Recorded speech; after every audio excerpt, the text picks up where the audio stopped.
On June 14th, the U.S. House of Representatives officially passed an automatic military service registration bill. According to the bill, the U.S. will automatically register 18 to 26-year-old men as military servicemen, except for foreign nationalities. Although it is still uncertain what the Senate will do, there is an objective phenomenon that the U.S. military is difficult to recruit. Why is it a challenging choice to join the military? What kind of training will a new soldier receive after joining the U.S. military? Today, let's talk about how the U.S. military trains its soldiers.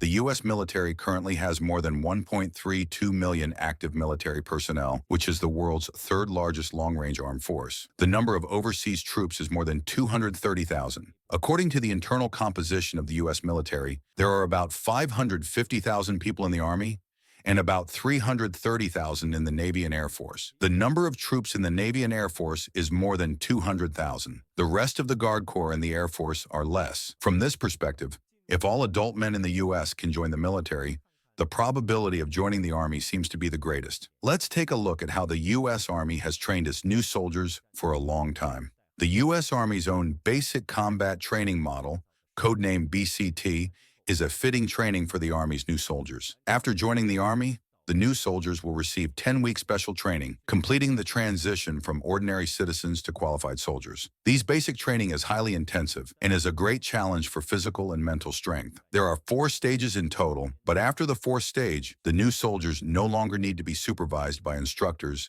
and only need to ensure that their tasks are completed on time.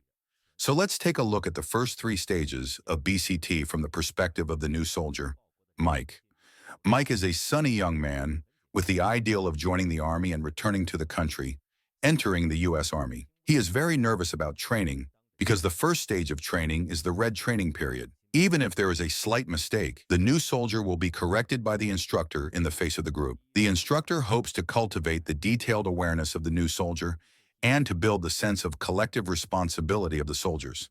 Fortunately, the first week of the first stage is the so-called reception week. The new soldiers are mainly instructors who meet the BCT training camp. Mike has been welcomed by the instructors in the past few days and has been assigned to the A rank with some of them. Mike began to learn the history of the U.S. Army and participated in the famous training game called the First 100 Horses. This is a tug-of-war game, which is based on the tradition of the U.S. Army fighting to the last 100 horses, which can help the new soldiers quickly integrate into the group and enhance the solidarity of the soldiers. Mike learned a lot of operating rules in the first week, including the march and body movements after becoming a soldier. Whether it's standing or turning left and right, Mike is now a model. He also got a gun model made of rubber, so he can get used to the weight and operation of the weapon in advance. But Mike heard that some new soldiers can get M16A2 or M16A4 in the first week. It seems that the training camp I assigned is still a bit conservative. Mike complained after getting the rubber gun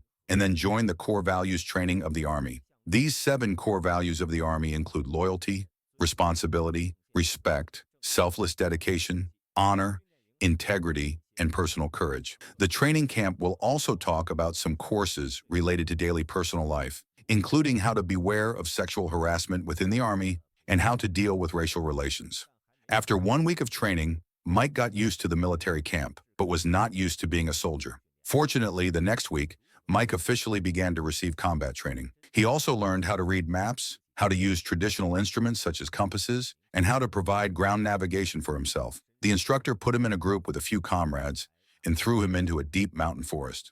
Mike took a long time to find his way out with a compass. Mike's physical strength is much better than before joining the Army, and his arms are getting stronger every day. Under the instructor's guidance, he began to challenge the Victory Tower. The Victory Tower is a training to challenge extremely high obstacles, including climbing and crossing the ladder. Mike had to use a rope to fall down from a 15-meter-high wall to complete the training. I was looking at the ground 15 meters apart. My heart was about to jump out. Mike, who was strong, overcame his fear and finally settled the Victory Tower training. Mike also completed the heavy lifting training with his good brothers. Everyone knows the principle of winning by cooperation. It is always inevitable to have injuries on the battlefield. Although Mike is not a medical soldier in the future, he also needs to learn first aid techniques, how to perform emergency treatment for injured people, how to bandage wounds, and how to use painkillers. These are all the contents that Mike needs to master. Mike, who is busy, learned a lot and entered the third week of training. As the saying goes, 21 days can make people get used to it. Therefore, the third week is a key point for new recruits. Mike also gradually stopped thinking about home. He fell asleep in exhaustion every night. In the third week of training, Mike began to learn combat transport skills. Whether it is heavy weapons or a comrade who is in a coma or has lost his ability to move, Mike needs to learn to find special ways and skills to move and settle on the battlefield. The most exciting training content of the third week is the toxic gas experience. After wearing a gas mask, Mike and his comrades were sent to a huge closed room full of exciting gas to experience the feeling of wandering in a toxic gas environment. Mike learned the use of gas masks and other gas-proof equipment from then on. Before Mike left the room, he had to take off the gas mask and let his eyes, nose, and mouth to touch the stimulating gas that simulates the effect of toxic gas. Mike was very uncomfortable at this time, but the instructor still had to let him recite some information, such as surnames or poems. These are all to train the soldiers to focus on the body in a state of discomfort.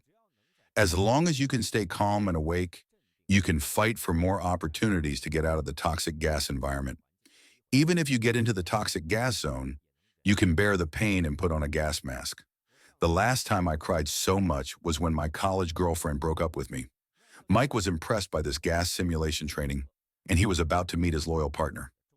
Because in the third week of training, the soldiers began to formally learn weapon operation. This is not formal weapon shooting training yet. During this time, Mike mainly learned how to control the aircraft, how to quickly disassemble and assemble weapons, and how to maintain weapons. Mike thought he could get his M4, but he still got the M16A2.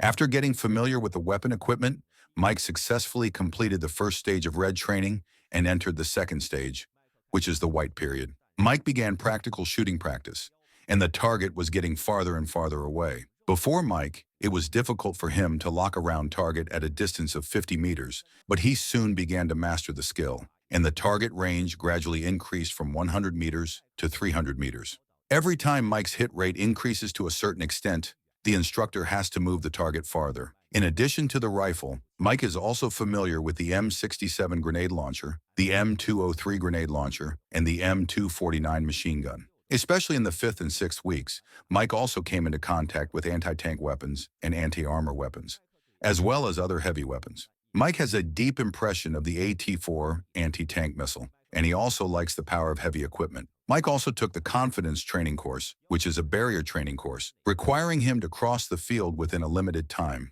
Mike's current physical strength is already good, not as hard as when he first entered the training camp. After all, in the 5th and 6th weeks of training, those original physical training and action training are being strengthened. Mike eventually passed the second stage of the assessment and successfully entered the third stage of training, which is the blue stage. For regular physical strength and tactical skills training, the third stage is already the pinnacle of recruits training. It is extremely challenging for most people.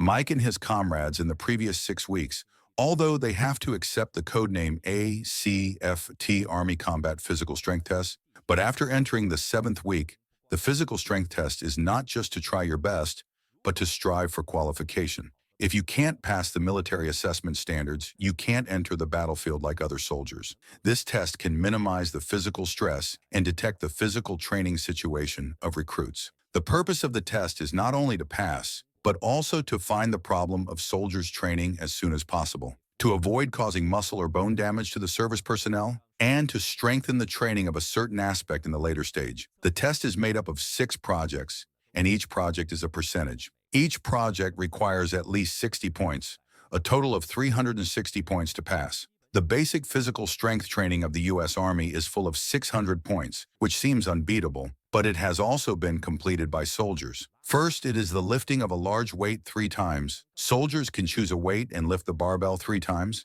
If the soldiers fail to complete it correctly, they can choose a lighter weight. If the soldiers succeed in lifting, they can challenge a heavier weight. The final score will be calculated by the heavier weight raised by the soldiers. Next is the standing position. Soldiers have to lift a 4.5 kilogram fitness ball over their heads and throw it as far back as possible. After throwing it, they have to do a hand release push-up. Soldiers have to do as many hand release push-ups as possible. This kind of push-up requires the body to land first every time. After the hands are off the ground, the palms are raised again. If the push-up posture is not standard, the soldiers may be stopped because it violates the rules. After the push-up, they have to do a sprint, pull-off, and moving test. Soldiers first lie down and then climb 25 meters for a sprint. After the sprint, they have to drag a 41-kilogram heavy object on the treadmill and then move horizontally on the treadmill. After moving, they have to move a 18-kilogram kettlebell. Soldiers are very tired after doing this, but they still have to do the final sprint. After the sprint, they have to move horizontally on the treadmill. Soldiers have to keep the correct posture for a long time to complete the fifth test. When Mike is here, he is so tired that he is smoking. He can't even think about anything. He has to continue the endurance run of about 3.2 kilometers and try to shorten the time taken. The purpose of this test is to make the soldiers exhausted during the simulation of the war. When they are full of energy, it may not be difficult to complete the tactical task. But in the war, the soldiers may not get a good rest, and many times the soldiers have to persist under exhaustion. This is the time to test their combat effectiveness. Mike can't believe that he couldn't even get into the school's olive team back then. Now he really became a tough guy. There are more muscle lines on his body. Mike has reached the end of the new soldier training. In the 8th week, there will be field survival and camping training, as well as various special tactical training. The soldiers begin to understand the principles of night combat and accept the special training of city camping. During the training, Mike didn't even eat a proper meal. He has been eating military MREs to fill his stomach, so eating once can replenish the energy of 1,200 cards. But to be honest, it's really not delicious. It's okay if you're not satisfied with the food. The training task was not relaxed at all. Mike's instructors have been having more and more fun recently. They often play the role of the enemy and simulate the confrontation with everyone. Mike often feels tired and thinks about the future with his comrades before going to bed. If we are really sent to the battlefield, what will we experience? Will we be as brave and strong as we were during the training? Everyone thought about it and fell asleep. No one can hear anyone speak again. Fortunately, the 8th week of training ended successfully and welcomed the final week of recovery. Although the soldiers still need to maintain and organize their weapons and other personal items, they will not be alerted by the instructors. Some Special Forces soldiers will continue to accept AIT Advanced Personal Training to learn more professional military skills. Mike and other comrades will clean up the training camp and wait for the next group of new recruits. On the day of the graduation ceremony, Mike felt deeply proud of himself. Which part of Mike's training career left the deepest impression on you? Please leave a comment. After learning about the new recruits of the U.S. military, the equipment information column in the next issue, let us take a look at the new generation of the U.S. military. What technical improvements have been obtained? This equipment that can monitor half of Australia in one go. What advantages will it bring to the U.S. military? Thank you for your company. Like and subscribe my channel. See you next time.